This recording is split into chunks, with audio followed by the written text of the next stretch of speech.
Hi, welcome back to another edition of Inside Great Lakes Sailing. My name is Greg Norman, your host. Well, I just wanted to mention that we're here at the East Milwaukee Yacht Club. A little bit Friday afternoon, about 2 o'clock. We came across on the Lake Express for the Queen's Cup 2026. We're headed out on a Beneteau 53 with John and Sam Nedeau. It's John's boat, and there's quite a crew aboard. We're going to bring you the entire picture. I should have had some video from coming across it from Muskegon. They had a full boat. It was interesting seeing all of the folks that are racing, the O'Neills and a variety of other folks from Fuzzy Logic. Those guys are all aboard, so it'll be a fun race to see.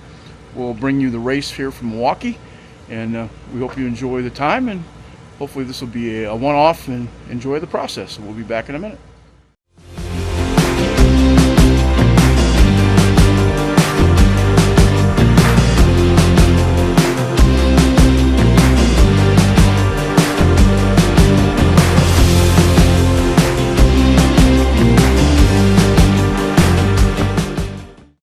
We've been talking to you guys about some charity over the last couple of months about raising some money for the Detroit Community Sailing Center and for Spectrum Sailing. If you're not familiar with either organization, Detroit Community Sailing Center has Challenge the Wind. It's an urban junior sailing center here in Detroit at the Detroit Boat Club, run by Harry Jones.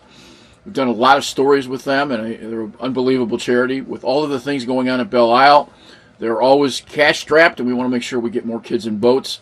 To see a young man or a young lady get a chance to swim and then get on a boat and be able to sail for the first time when they're 11, 12, 13 years old is pretty interesting and pretty challenging, and certainly a terrific opportunity for those kids. And in Spectrum Sailing, Scott Herman has got a program that's just gone off the map. They're involved with Sail GP, but they help with autistic kids getting in boats. And we wanted to help them financially with a revenue stream of just other than just sort of asking once in a while on our show here, like we're evangelists hoping to pick your pocket on Sunday. That being the case, we want to sell you guys Captain Greg's Magic Boat Soap, something we've been using on our boat for a better part of 2 or 3 years.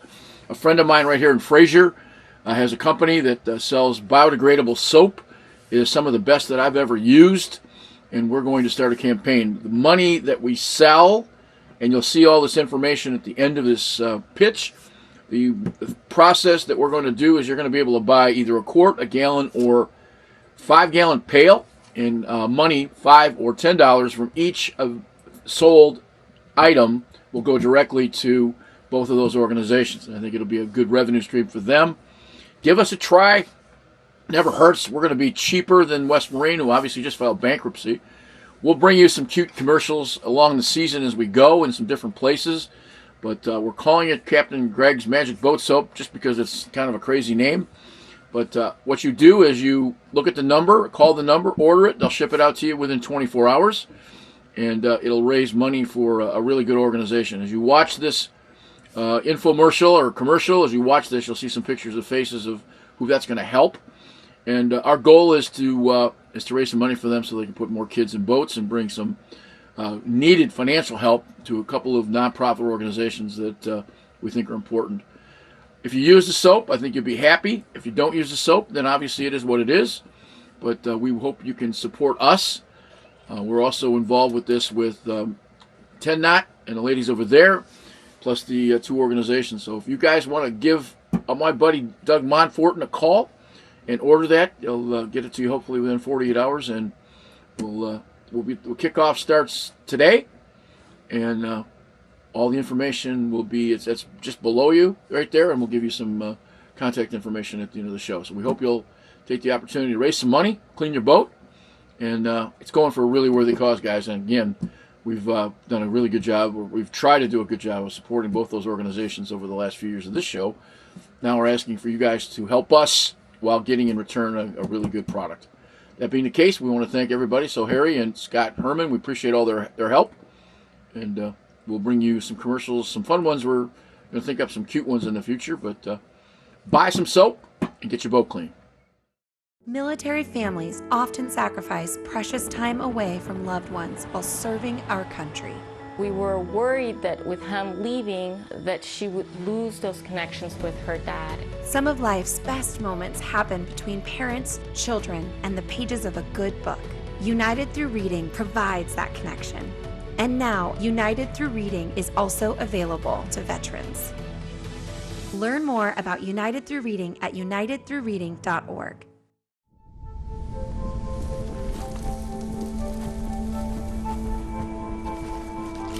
Eva Marie smoked 12,000 packs of cigarettes over 15 years. She quit, and now there's a new lung cancer screening that could save her life. You stopped smoking, now start screening. No matter how much you smoked, early detection could save you. Talk to your doctor or learn more at savedbythescan.org.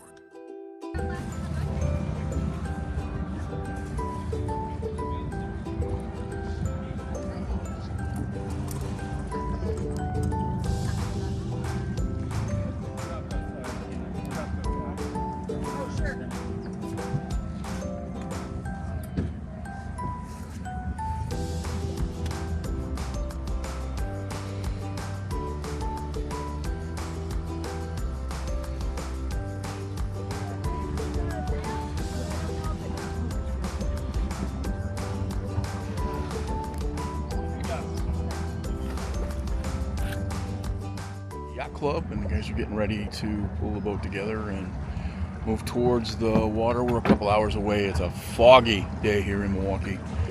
Coming across on the ferry, it was pretty chill. If you look at the flags over there, we're going to find out there's not a lot of wind, so this may be an 8 to 10 hour kind of race. So we'll see what happens.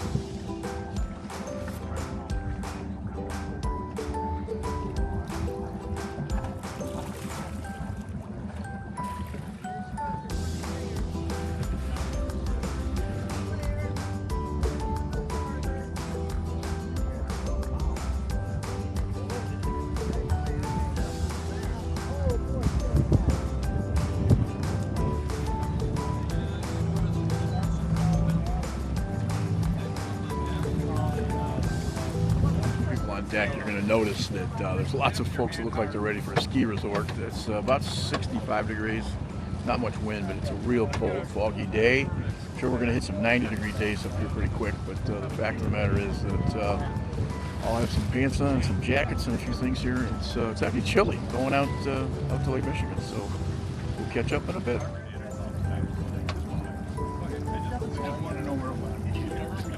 So where is it?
this particular race, patience has to be a virtue. You can look around and see all this fog, but boats are starting to gather up here. It's about 6:30 Wisconsin time, Central time, so we'll figure out whether or not there's going to be a race, and it'll be interesting. We go from a little bit of sun, a little bit of being able to see, and then you can't see anything, but we'll see what happens.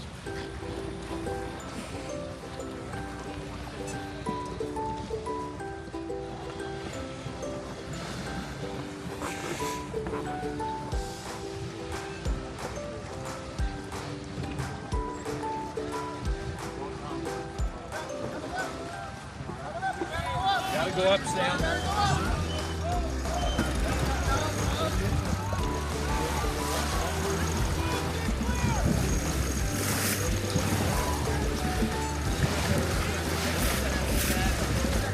Way up, up.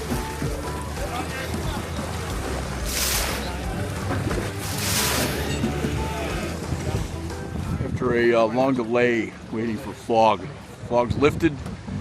The buzzers have gone off. We're getting ready to take off here. You can see some of the activity with very expensive boats nice and close to each other, but these guys, even on these boats, are sharp and understand what they're doing.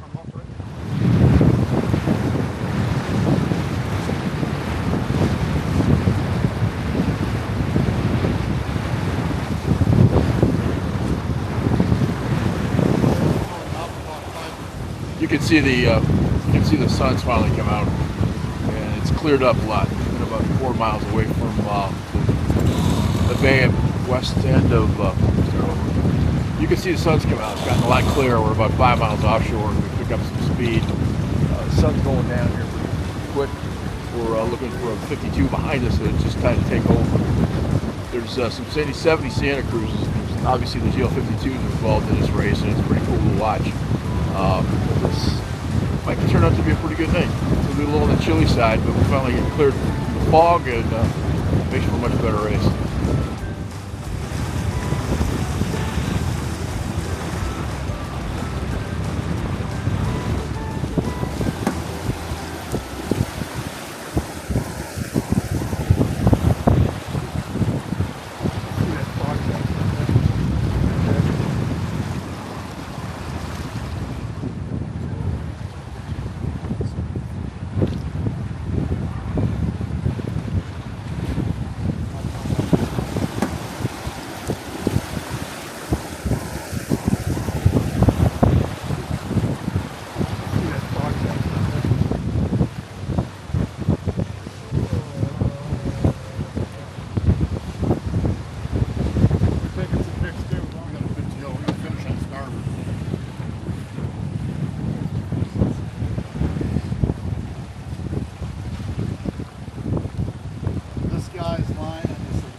I've been very fortunate to have conversations with your nieces, and over the last two of the best sailors that America's produced, certainly both Katie and Debbie. And you had a lot to do with. I know you're only 8 years older than Debbie, but the reality to it is that you're obviously out here with the Queen's Cup, and just some thoughts on your nieces.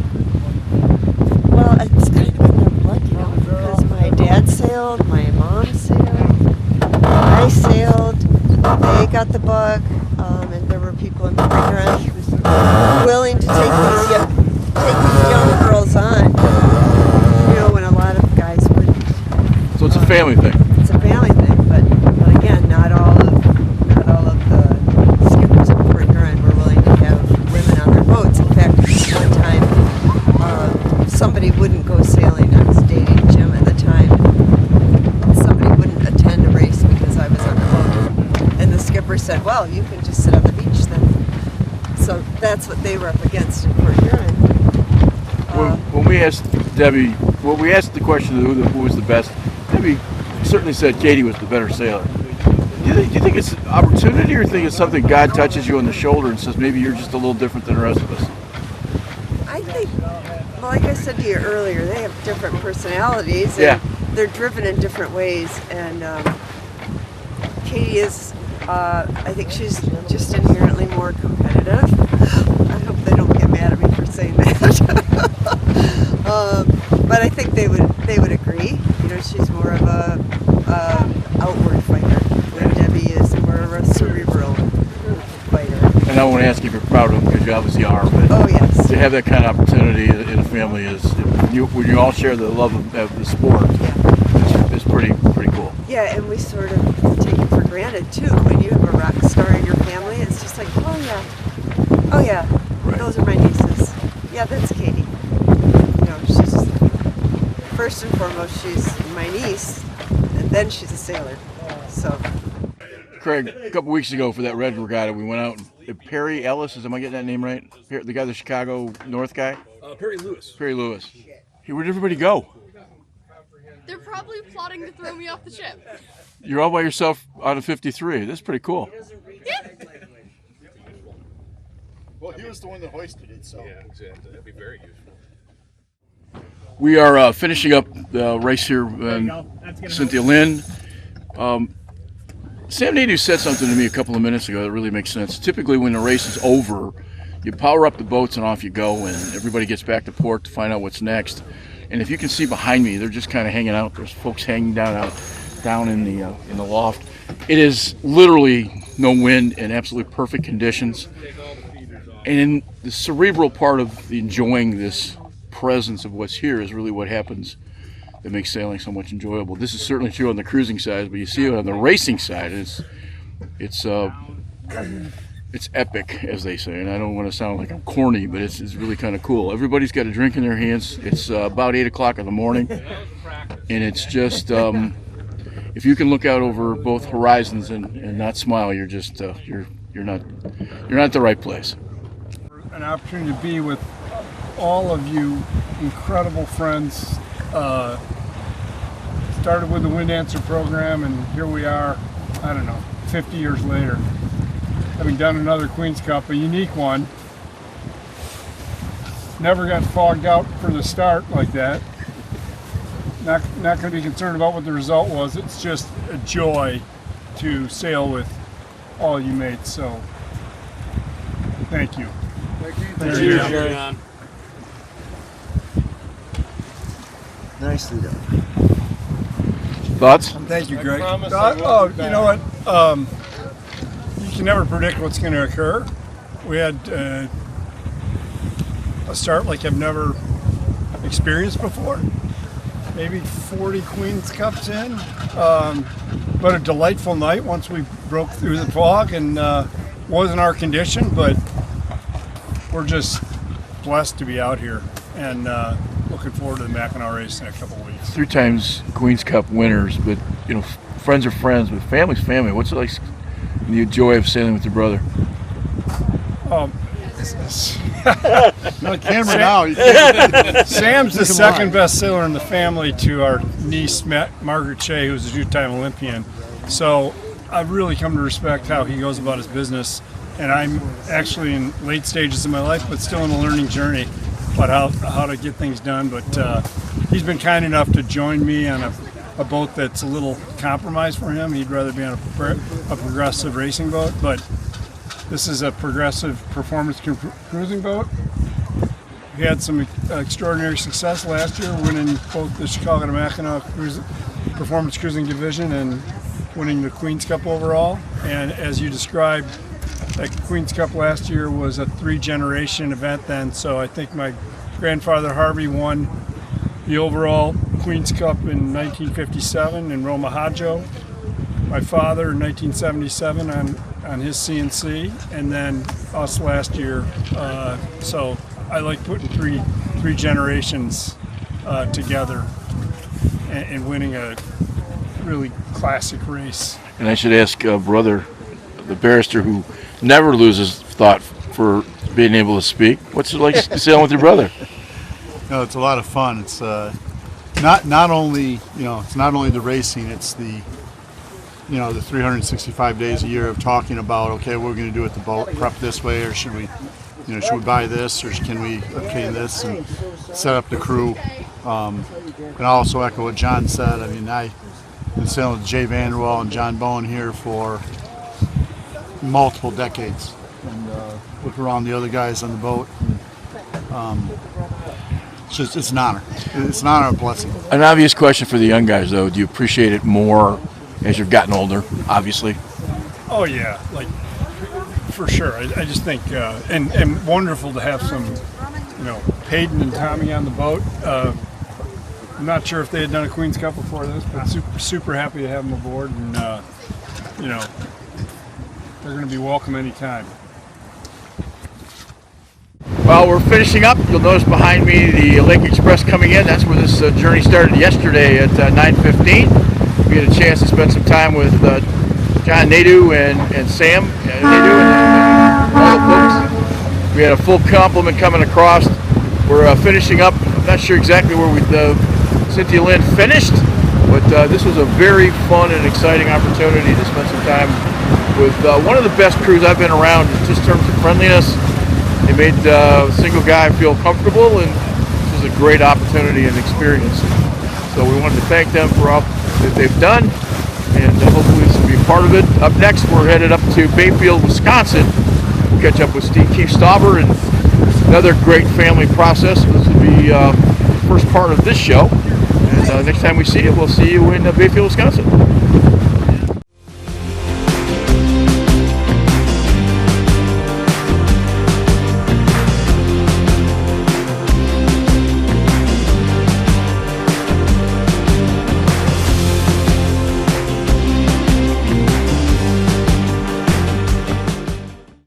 Hi, we're standing at the dock at Bayfield, Wisconsin, part of the Bayfield Week, and this wonderful little town in the western end of Lake Superior. We're about an hour from Duluth.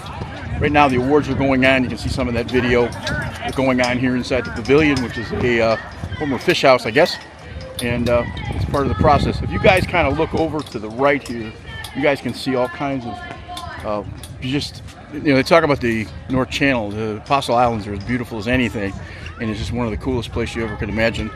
They take sailing seriously here. It's kind of fun. We've been with Keith Stauber, who is a Midwest perf. We've had some conversations with a number of guys, and we're going to hopefully be on a boat tomorrow. We're not exactly sure because we're supposed to be in Duluth, but this is a terrific place, and what a wonderful opportunity to spend some time. So we'll figure that out, and we'll be back in a second. It's fair to say that you're sort of the overall organizer of this event. Is that fair? I'm one of the organizers. I got a team of 4 or 5 people that help out every year, and they're the folks that actually do most of the work, and I just stand there. How long has this been going on? This is the 48th year of Bayfield Race Week. This is my first time in Bayfield, and I guess the first question, the simple one, is why is it a secret? You know what the secret is? I think part of the secret is it's a 5-day regatta. We call it Race Week. It's a 5-day regatta. There's very few 5-day regattas left in the country. And we start with the Around the Islands race, which is on Saturday. And that's a 63-mile race around the islands here in Bayfield. The Apostle Islands, the 21 Apostle Islands, we go around most of them. And then, again, it's a 5-day event, and you can still be back home on Saturday after racing. And then usually it's around the 4th of July. So on most weeks, one of the nights is the night of the 4th of July, and of course everyone is celebrating. There's a great firework display here. And then part of it is, there's 3 parts. There's, the fact that we get to take a week off of work.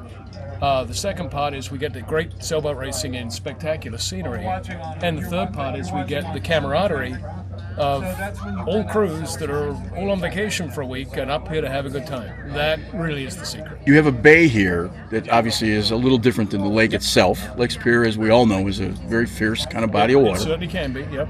The bay's got to be a gem. It really is. It's a gem, and sometimes it's a challenge.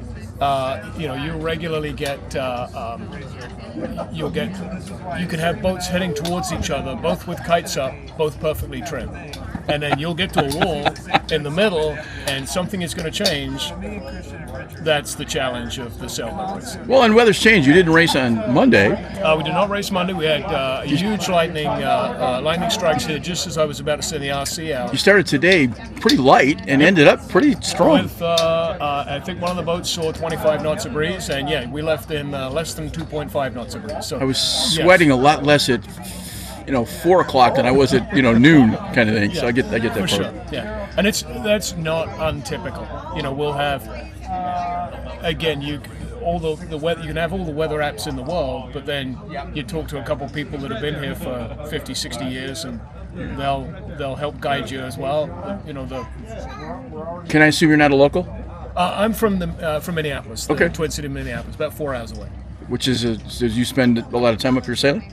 Yeah, I sail for every event. So the yacht club here has 5 events each year around the Memorial Day weekend, around the Islands race, 4th of July week, the Labor Day weekend, and then at the end of September we have the Dobson Regatta. Then we also have a double-handed series, 2 double-handed events, double-handed weekend, and then just coming up in August is a double-handed race over to Silver Lake. Just sitting here looking at what's around it. I mean, we're around the Great Lakes, but there's not much more spectacular view than what's here. And in that case, I'm just going to just as we're sitting here, you can have that conversation. This is just amazing. Obviously, the trolley coming in. So. Yep. So they, it is spectacular. They call it the Jewels of the Apostles. The Apostle Islands out here, and the sailing challenge. There really is a challenge out here, and that's part of what you asked me earlier on what the secret is. I think part of that is the secret. Part of it, the secret is the challenge of being out here. There's the mental challenge. The mental challenge and the physical challenge, it can get pretty gnarly. So many changing conditions. Yeah, you bet. That's true in all the Great Lakes, but a little more severe here. Yeah, it is, and those changes happen much more quickly. Just yesterday, and the reason we didn't go out is lightning strikes just north of town here. We had what would have been a nice weather window, but not enough time to get the small boats out and back safely. And I certainly didn't want to put the race committee out there in the lightning strikes. And sure enough, the storm rolled in at 3 o'clock. I happened to look at my watch, 3:07, the storm rolled in, and it went dark and 55 knot gust. And then by dinner time, it was all done, bright sunny, out here sitting out here on the deck. I know a lot of people appreciate all the work you and your committee does, and appreciate your time. Very good, and we certainly appreciate the work of the sponsors. We've got a lot of sponsors here in town. Most of the businesses here in town sponsor us, and we make a commitment as a club, as a board, to engage the locals. Have that community partnership. It's really important to us. Some of our people live here. Most of the people come up from the cities. We have folks coming from Canada, Duluth boats. We have boats, from around the Great Lakes here, and it doesn't happen without that. The volunteers, the Uber volunteers. Sometimes there's the unsung volunteers that don't come up. Then there's the local businesses that sponsor us, look after us, feed us, and that's really important. Thank you. We're chatting with some guys from Shingling, and we followed you last year in the MAC race, and we're going to have that conversation because you and Papa Gaucho were kind of sort of twins as you kind of go. Yep. Before we start anything, I got to ask. I'm going to kind of come in on that is not a permanent tattoo. Am I No, correct? it's not. It's okay. not. It's All right. last night's mistake. All right. So, can I assume alcohol was somewhat involved in that discussion? Absolutely. All right, fair enough. Yeah. So, obviously, we're here at Bay Week. Yes. And you guys start in Kansas City. So, just give me you've fallen in love with this part of the world. So, kind of give me the short version of why you now have a house in Duluth. Right. So, 2019, got shellacked in a curling tournament. The guys I was sailing with, or curling against, Keith Stauber, said, hey, come on up and sail with me. And I'm just one of those guys that says, you know what, I will take you up on that and let's go sailing. And so he invited me up and just loved the area. And so as we continued to sail more and more, Shanghaied this guy into being a crew with me, and we bought a J27. And we started racing up here with everybody for Bayfield Race Week. And then eventually we wanted to graduate into offshore racing, and that's when we moved into the J99, and we partnered together on the J99. Yeah. So Shingling, I guess we can talk about some of the stuff from the 60s. You look like something came from some of those shows in those days. Yeah. Explain to me the name. So shingling, we were looking for names for boats that were approachable to people who are not necessarily from the sailing community. So we were looking to. We come from Kansas City, which is not a sailing center. But they have curling, so there's an advantage to that. Yeah.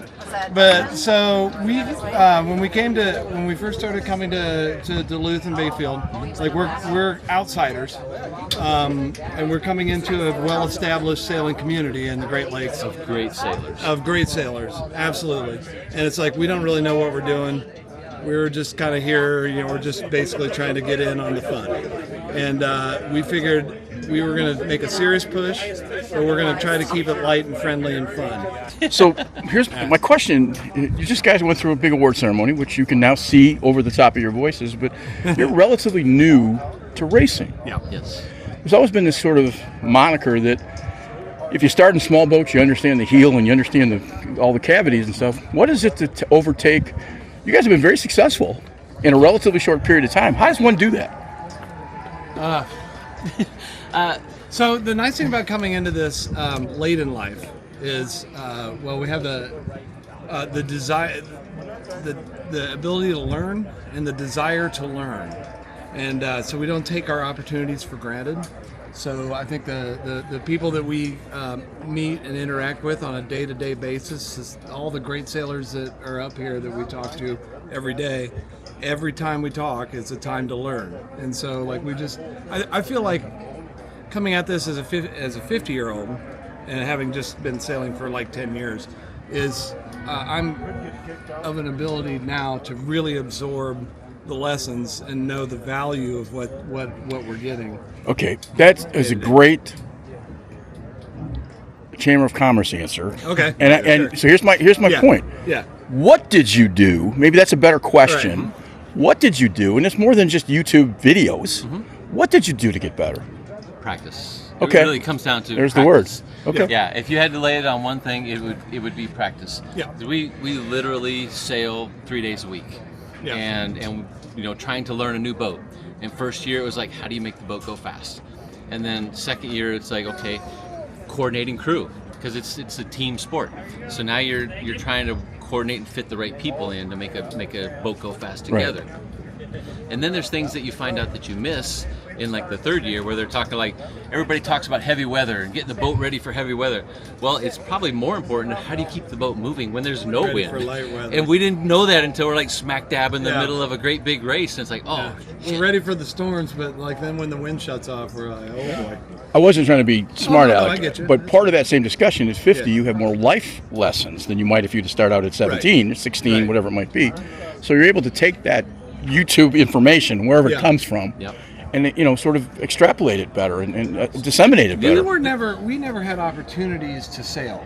Mm-hmm. Like we had to make our own opportunities. Right. Like where we come from, there's not a sailing community. It's just not a thing, and so we don't take the opportunity. We don't take it for granted. Like all the things that we've been given. I don't know. Okay. And I think the other part I would place into that is that we're both very systems oriented. Okay. And so we break stuff down into the smallest part, because I'm not smart enough to keep up with all of the little moving pieces, and so it's like we have to break it down and work on each system. What are your careers? I was in the lawn care business for 30 years Okay. before I retired. Yeah. Own a restaurant, some bars. Okay. So we're both in people management. Yeah, there you Okay. go. So we Yeah, that makes run sense. crews. All that said, you've got, I don't want to say a silly name, but you got a unique name. Yeah, sure, it's fun. Pink T-shirts. Yeah. Doing different. Yeah. Is it a facade for being competitive, or is it an easy thing to send up front? Because, well, if we don't win, it doesn't matter. Or is winning part of this thing? Oh no, Winning's absolutely part of it. Winning is fun, and it always for pleasure is the theme, and winning is fun, and so there is a strong competitive piece to this, and that's always a piece. Safety first, Crew fun second, winning third. There you go. But closer. Winning and fun 1-1A, depending on what day it is. Yeah. Especially if you're coming across the line first, does that make a little difference? It's always more fun to win. It is Absolutely. more fun to win. I asked the question because that is something. Because is it a fun activity or has it become an obsession? Ooh. Good question. honest. It's still fun. But Yeah. we've only been in it 10 years, but There's a to lot of me, joy. it's There's a lot still of joy in today. And it has to do with the way you put your boat together. Because we went sailing with another guy here Memorial Day weekend, and we had our crew on his boat with just a couple of his people, and he's like, "Oh, I forgot how much fun it is to have a crew of people that are truly involved in what we're doing and having fun doing it." When you buy a house in Duluth, Right? living in Kansas City, Yes. there's no Kansas City barbecue in Duluth. For sure. It is in fact an obsession. There's no Duluth sailing in Kansas City. Right. So, no, like he's saying, that qualifies as an obsession because we bought a house. True. True. Fair enough. This reminds me very much of Harbor Springs. Yeah, well, Harbor Springs is Bayfield on steroids. So, they've got more boats, greater wealth in their community. They're billionaires. Here, they got millionaires. But it's very similar in the social aspect, the size of the community, the activities going on, as much as the community is very involved in the program. Is this a lot of Chicago, Milwaukee, Minneapolis folks? Minneapolis, Duluth, Thunder Bay. Those are the primary markets. Would it surprise you to know that Harbor Springs has produced 5 guys that have sailed in the America's Cup? No, it doesn't surprise me. I would not bet a fair amount of times at the bar because nobody believes it, and you lift up to 5 guys. Wayzata Yacht Club, a guy by the name of Bill Allen, sailed with Buddy Melges and won the gold in '72 in Germany. Yeah. I mean, Wayzata Yacht Club's got J22, J24 fleet number 1. So, I mean, the clubs all have their own unique niches and passionate people that help to build the fleet. But we take our boats down. We do the Chicago Mac, the Port Huron Mac. There's a bunch of us that have medallions and flags for trophy finishes in those races. When we used to go down there, I'm retired now and don't sail, but when we went down there with our boat, we were well respected because we were a contender. And then you get one of our fleet members ended up doing the Transpac. His boat is still in Hawaii. I brought my boat, Quintessence, in 2019 down to the Caribbean. We do an active winter program down there and bring in people from up here to go down and do Heineken Regatta, Antigua Sailing Week, other events down there. Cool. Appreciate your time, guys. The man, the myth, the legend. We're standing in front of Papa Gaucho. This is the 48th annual Bayfield Week, and Keith, you've been here. How long have you been here? Almost all of them. Okay. Papa Gaucho is certainly a famous boat. You're a Barthel winner. You've won all kinds of awards. But you get a chance in a lot of cases to stay with your family and the rest of it. What's that mean to you? Oh, it's everything. From my father-in-law right down through, we've all sailed together. We've had a great time, and it's been a good run. And we're getting a little older and having to recruit younger crew, so we can stay in the cockpit. But other than that, it's great. Okay, so I got to mention Ed, your father-in-law, who's 91. Yeah. We had probably the best conversation I've had with any human being in the last 5 years with him last night. Yep. So Ed, if you're watching this, I just want to tell you how much I appreciate your friendship and the fact that Dana Rohrbacher and more importantly his father Don. It's an old flying thing that comes with him. One of the reasons we're in Bayfield is that Keith and I have kind of struck up a friendship, sort of left-handedly, if you will, and we've had the chance to spend some time. We were supposed to go out sailing. Unfortunately, we got a little bit of an illness, but we are so happy to be here. Bayfield, to me, is Harbor Springs. Yeah, Bayfield is a beautiful community, very hospitable. The scenery's great, and you got the freshest water in the world. You can't find a better place to sail. I just wanted to also tell you appreciate your friendship over the last 3 or 4 years, and hope you guys have a great day. We may get out. We're going to see you here in a little while, but your friendship's meant a lot, and that's kind of the whole reason we drove 687 miles to come up here to see you. Yes, well, I certainly appreciate it, and I appreciate what you're doing for the sport. Thanks, Keith. I'm standing here in front of Papa Gaucho. Keith and the boys are getting the boat ready for today's pursuit race. They call it the Memorial Cup. If you haven't been to Bayfield, you find it really interesting. It almost looks like you're standing in Traverse City, with the exception that these islands sort of protect the bay that they sail in. And I can see Lake Superior way out on the edges out there, but this is a really cool place to come. Bayfield Week is a 5-day race, much like the Lake Erie ILYA race.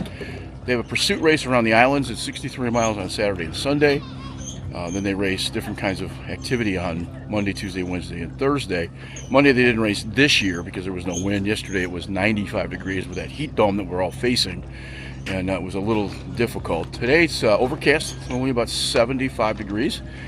But again, as you can see from the water, not a lot of wind, not a lot of flags flying, but it's a really kind of fun thing to do. As you can see, I'm going to turn around here a little bit. You can see behind me there's a boat to go out to the archipelago, which is the islands out here. You can take a boat across and see what that is. This is one of the most, again, first time for me up in Bayfield, up in this part of the world. We're going to end up in Duluth at some point, but this is a really interesting place to come and sail. Now for us, you got to come all the way across the lake, but for those who've done this Trans-Superior, they know exactly what this is about. Anyway, it's a fun time. I'll never forget the day I nearly died. I was a young journalist with a great career, starting a family. The only way we found out I had any kind of heart issue was when I went into sudden death. My coworkers sprung into action. They've recently been trained in life-saving CPR protocols developed by the American Heart Association. They're the ones that kept me alive until the medics came. They did many tests on me in the hospital after my cardiac arrest and created a treatment plan, all with research from the American Heart Association. I think unless you are a heart disease patient, you may not know how much work the American Heart Association does behind the scenes to save your life. Since my cardiac arrest, I've had 2 more children. I've watched all 3 of my children grow into adulthood. I'm gonna cry now. Graduate from college. My daughter got married. I have grandchildren. And I'm still here. Learn more about the American Heart Association's work at helpheart.org. We're in Duluth, Minnesota, and we're just off of the big bridge that goes out to Lake Superior. And one of the things the sailboat guys have to do is figure out how to get out. They only can get out every half hour, so they kind of all circle. And part of the fleet is up at Bayfield where we've been, but we're going to bring you some sailing here from Duluth, and I think it's kind of fun. There's some good boats out there, and good night on Wednesday. It must be their Wednesday night beer league, and we'll get some video of those guys a little bit later.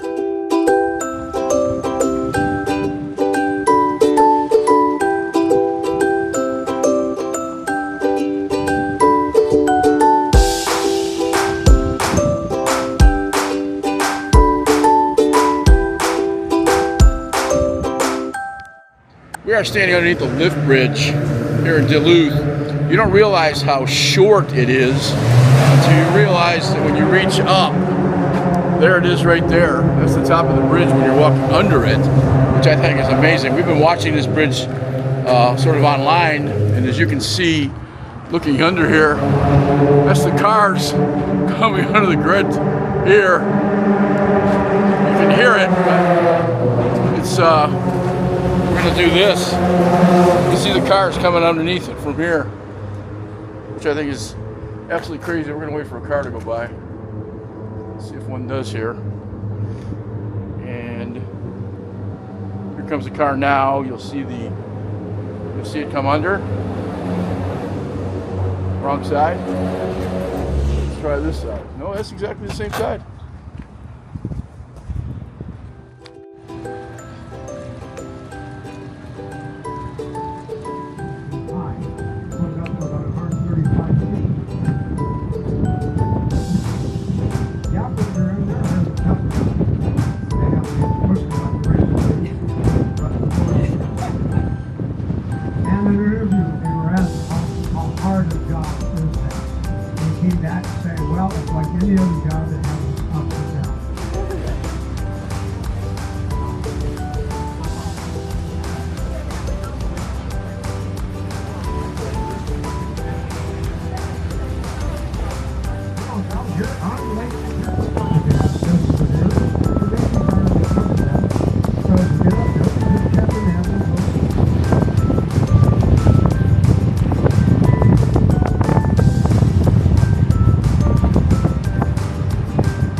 Leaving, as you can see behind me here, the Vista Star. There is no more opportunity in Duluth to spend a good, 2 hours buying $5 pops and spending $37 to look at industrial waste.